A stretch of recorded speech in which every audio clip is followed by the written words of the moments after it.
Hello and welcome to Garbage Time for the 15th of February 2019. I have given up on attempting to remember how many episode numbers I have for this, as well as I still love this game. So I'm just going to list the dates of this one and the episode numbers for Garbage Time. Now, the reason I'm doing this episode, I have received quite a few emails, and it is true, the NFL has reached an agreement with Colin Kaepernick and Eric Reid for the collusion case. And when I say a few, I got about 6 or 7, which is a lot to get in an hour. I haven't checked the Instagram, I haven't checked Facebook, so there's probably more. It's safe to say it's at least in the double digits. Now, the reason I get a lot of those is I did do an episode before Garbage Time, it was on I Still Love This Game, about Colin Kaepernick and his relationship with Nike. And I have said all along that I did not believe that it was in his intentions to improve relations within minorities and the police. The reason why is the solution, or the method, had no solution. Well, the method was initially to sit during the national anthem, and then it went to kneeling. What does that do? Okay, you may argue that once it gives you some attention to the topic, brings it to the attention of the nation and also internationally. So logically speaking, what was the next step after the kneeling? Was it to get everybody to kneel? Obviously, that was never going to happen. And in my opinion, there never was a next step. It was a conversation that was going around in circles. So I thought that it was always Nike behind it. Why? So they could then market social justice warrior t-shirts, which they have actually done for quite some time now. You look at the NBA with the equality movement and all that other stuff. It's money making. It's making money. It's kind of sickening when you think about it, because if minorities are being killed by police and they're turning it into a way to generate revenue, I would expect nothing less so from a company that participates in slave labor conditions for third world countries like they do. But that being said, the hypocrisy is amazing. Now, getting back to the topic, Colin Kaepernick, of course, has not played football in quite a few years. He launched a collusion lawsuit. Now, I have always said as well that I didn't believe there was collusion. Okay? And the reason I said that is, you just saw it with Kareem Hunt. It took him, a month? Or not even a month. It wasn't even a month since the Super Bowl. It's been about 2 weeks since the Super Bowl was finished, the season officially over, before the Cleveland Browns signed him. And the NFL, for better or for worse, is notorious for giving people second chances if they have the talent to play, to contribute. Look at Greg Hardy. Look at Michael Vick. Look at those guys. They actually have criminal records. Michael Vick spent a lot of time in jail, and yet the NFL, the teams in the NFL, gave him an opportunity, gave them all opportunities. And you could go through, there's a lot of players. It's not just those two, those are the only two that are jumping out at me right now. So what we have here with Colin Kaepernick is everyone was saying, oh, well, he was kicked out of the league for kneeling. Well, what about all the other players that were kneeling? And it was a vast majority of players that didn't kneel. I accept that. We really didn't see the whole thing take off until President Trump called them. He said hypothetically, he said that wouldn't it be great if some of the owners said to these son of bitches, you're fired, get out of here for kneeling. That's when you really saw solidarity between the NFL players, and then you saw a lot more kneeling. So it was more of a protest to what President Trump said than the actual movement itself of minorities versus police officers. Anyway, so Kaepernick was not signed. He was given opportunities. I know some of you guys will not appreciate me saying this, but I don't care. This is facts. He was given an opportunity. The Broncos wanted to make a trade for him. This is before he even started to kneel. He refused to, because he would have had to reduce his salary so the Broncos could pay him. Remember, they were coming off a Super Bowl champion, so they had to invest a lot of money into that defense. Miami was obviously not an option after he wore the Castro shirt. There were a lot of places that did not appreciate the sentiment that he had towards police. Remember, it wasn't the noble or minorities are getting killed, blah, blah, blah. He was also quite militant, especially with things like the socks, showing socks depicted as, of police officers depicted as pigs. So it wasn't, this noble, articulate argument that we're actually seeing from Kaepernick. We never saw that. And that's probably a reason why he's kept his mouth shut for so long, is because he probably never had a coherent argument to be tested intellectually, at least. Regardless, the Ravens were close to signing him, and then his airhead girlfriend decided to tweet out the picture of Ray Lewis, and I think his name's Steve Boschetti, the owner of the Ravens. I could be wrong with the names. My knowledge of the NFL is not up to par with my knowledge of the NBA. And the picture was there as a comparison to what you saw in Django, with the character of Samuel L. Jackson and Leonardo DiCaprio, obviously with Uncle Tom and racist depictions in that, or comparisons at least. And that cost him a job there. Seattle said that they were interested in him too, but the fact remained, the dude is a unique player, right? For as polarizing as he is, he's not a traditional quarterback. And what I mean by that is you have to actually not just design, but bring in the right players for a player that's not a traditional pocket passing quarterback. He likes to roam. He's not very accurate. And because of that, you need an offensive line that can continue to block because he's constantly moving, and you need wide receivers that are also continuously moving downfield. Not a lot of teams have that in place. There are some opportunities in certain places. Seattle is one of them, or was one of them, excuse me. Russell Wilson he still has the ability to extend plays, but he doesn't do it as much as he used to. Green Bay's another one, and Carolina's another one. Beyond that, there's not a whole lot. It's not the Michael Vick era. It's not the Vince Young era where this is a common situation to bring a player in. So if you're going to bring a guy in as a backup, what's the point of having him as a backup if for whatever reason you have to insert him into the lineup, but he can't run that offense that's designed for a traditional pocket passing quarterback? So these options were limited as it was, and he was sabotaging his own chances by the shenanigans, as I said, by his girlfriend or whatever, manager, handler, whatever you want to call her, and it led to a collusion case. Now, let's keep in mind as well, on top of that, he was the one that opted out of his contract with San Francisco. He wasn't actually cut from San Francisco, and he was a bench player then. He expected to be a starter and get starter money despite coming off the bench behind Blaine Gabbert. So under what circumstances would a team look at him, look at his talent, look at his production and say, well, he's definitely, and I'm not even talking about the off-the-field distractions because he is so polarizing off the field. I mean, whenever you kneel in front of the anthem instead of stand for it, or the flag, that is going to be polarizing, whether you like it or not. You can say, oh, well, it was for good cause and it was never against the anthem. It actually was to begin with, by the way, if you look that up too.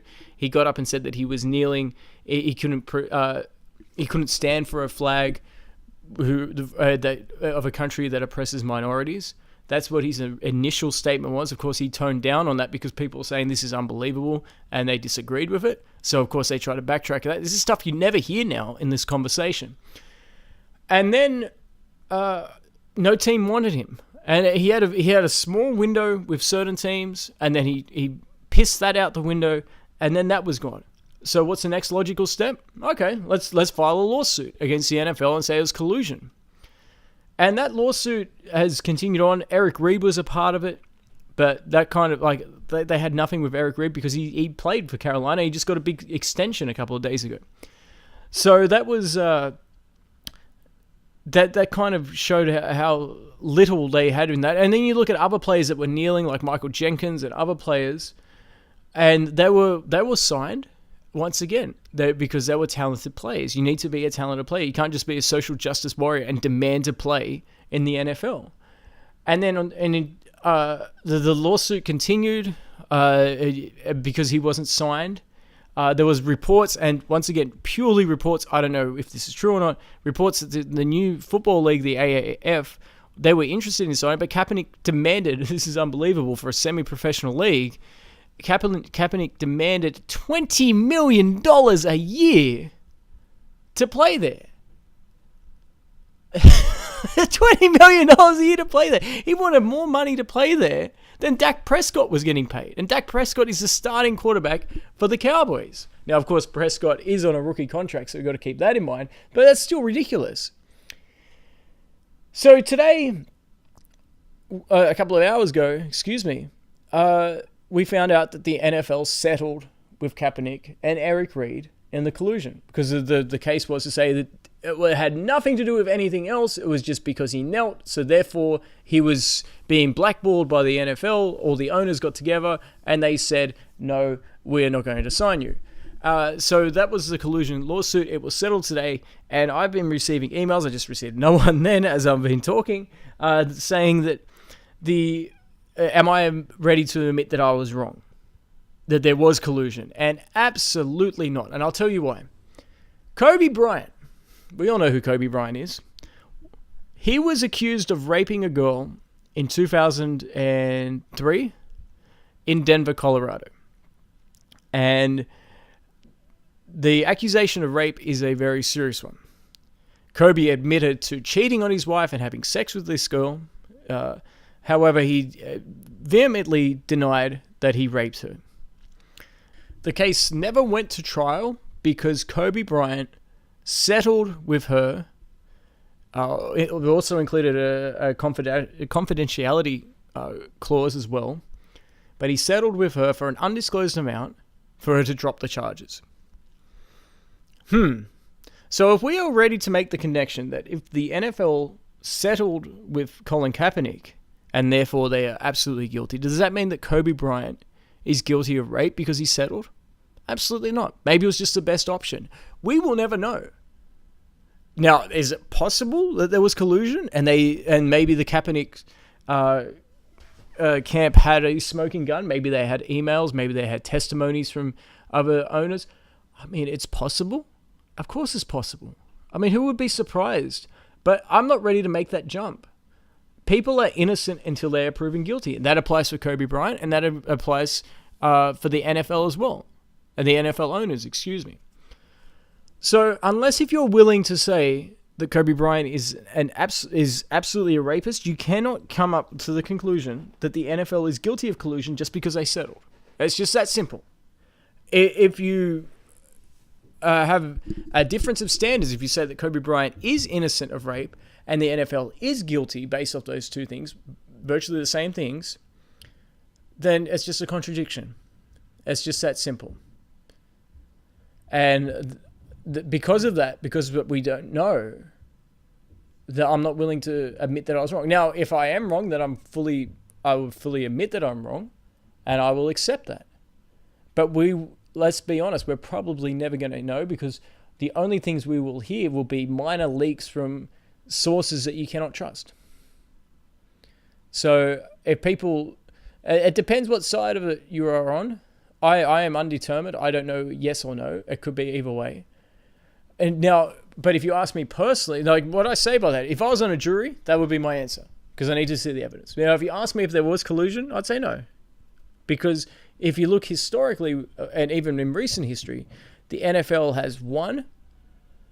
They have still signed players, and players are still in a league that were kneeling, not named Colin Kaepernick, Eric Reid included. And two, they have signed players who have done much worse, much more polarizing. And they've found a home in the NFL and they've had second chances. I think at the end of the day, the dude, yes, he went to the Super Bowl. I give you that. But they went there in spite of him. He wasn't a good quarterback. He was the only thing that really we remembered about him prior to this whole kneeling thing was the fact that he's the only San Francisco 49er quarterback to ever lose a Super Bowl. The only San Francisco 49er to ever throw an interception. He threw 3 of them. And in spite of that, because of their defense and incredible run game, the 49ers still had it, and also the lights going out in the Superdome, by the way, that helped the 49ers too. It essentially gave them a second halftime to recover from the onslaught from the Ravens. he still couldn't get the job done. So that's what his legacy was prior to all this. And I stand by the fact that this is just a massive dummy spit. It's a tantrum because he was benched, and I don't think he's got any interest in playing football. Once again, happy to be proven wrong, but so far he has not shown any interest in playing football. He wants it all on his terms. He's not going to get it all on his terms, especially at that position, which is backup quarterback. He has to work his way back in. It's just that simple. Nobody, like the entitlement is incredible. Does he really think that because, and maybe this is a social media thing because he's around his bubble and people are calling him, Jackie Robinson or Bill Russell or Muhammad Ali or Martin Luther King. People, they're comparing him to that, which is unbelievable in of itself. But he's thinking that he's going to be able to just waltz right back into the league and they're going to give him a spot. Absolutely not. He has to earn it. Just like Michael Vick had to earn it. When Michael Vick came back into the league, guess what? He was a bench player. And he was, at his peak, he was an MVP caliber player in Atlanta. Michael Vick was the first guy, he led the first team to beat Green Bay in the playoffs at Lambeau Field. Since then, Dante Culpepper has done it as well. And I believe Eli Manning has done it too. So it's happened a few times. Michael Vick was the first. Michael Vick was a genuine MVP caliber player. And once he got out of jail, correct me if I'm wrong here, I believe he spent less time away from the game than what Kaepernick would have if he's to play next season. Once he got out of jail, he was backing up Kelly Kolb, who was a second-round pick, and they just got him rid of Donovan McNabb. I think they traded him to the Redskins. And Kolb got injured. Michael Vick came in and just tore up the league again, and he was once again close to being an MVP caliber player. So that's what Michael Vick had to do. What does Colin Kaepernick have to do? He's going to have to, just like Michael Vick did, he has to come as a backup, wait for his opportunity, and then grab that opportunity with both hands. But the thing is, and I'm sure you'll see it in the upcoming days, people will instantly, because I'm already seeing it now on my phone, is people instantly drawing the conclusion, like it's an absolute, that this justifies or vindicates Colin Kaepernick's lawsuit. And I'm here to tell you it doesn't. Because we don't know. And you can easily make the argument that maybe the other side, maybe it was Kaepernick and Reed, they sort of wet the bed a bit, especially with the extension that Eric Reed got from the Carolina Panthers, that maybe they just don't have any leg to stand on in here. Because think about it this way. If Kaepernick was always about the cause, the social justice cause, or whatever it was, however you want to refer to it, the minorities, shedding light on the minorities and the hypocrisy of the NFL and how they're in on it and all this other stuff, just say that was the motivation behind the lawsuit and also the kneeling, then why wouldn't he want this to see the light of day? Especially if he did have a smoking gun with this. Is it possible that they had absolutely nothing and they realized all they had was circumstantial evidence, which by the way is enough to get a verdict in your favor in a civil lawsuit? You just need the balance of probabilities. It's not beyond reasonable doubt. It's not a criminal lawsuit. Oh, not a criminal lawsuit. It's not a criminal conviction. But is it just that they didn't have enough? They felt like it has ran its course, and that was it. But we will see if he's actually given an opportunity, and if it's a token opportunity. And maybe, if they give him another chance, hey, I've always said if he's good enough, let him play. I've always said that. But I just find it interesting that when a league that is notorious and infamous for giving second chances to people, and they get criticized for giving second chances to people because of their talent, but yet when a player it just doesn't make sense, because if Colin Kaepernick was talented enough, they would look beyond this, because what he did, whether you like it or not, wasn't egregious in the eyes of the law. Now, also, what's missed in all of this is people say it was his First Amendment rights, he's allowed to do that. It actually isn't, because he's on employer's time. And your First Amendment rights, if an employer, if an employer tells you you're not allowed to do this, guess what? You're not allowed to do it. They are within their rights to do that. If you don't like it, you're within your rights to leave. So that's basically it. I just wanted to address that because I know I'm going to get more and more comments or emails or whatever in reference to that.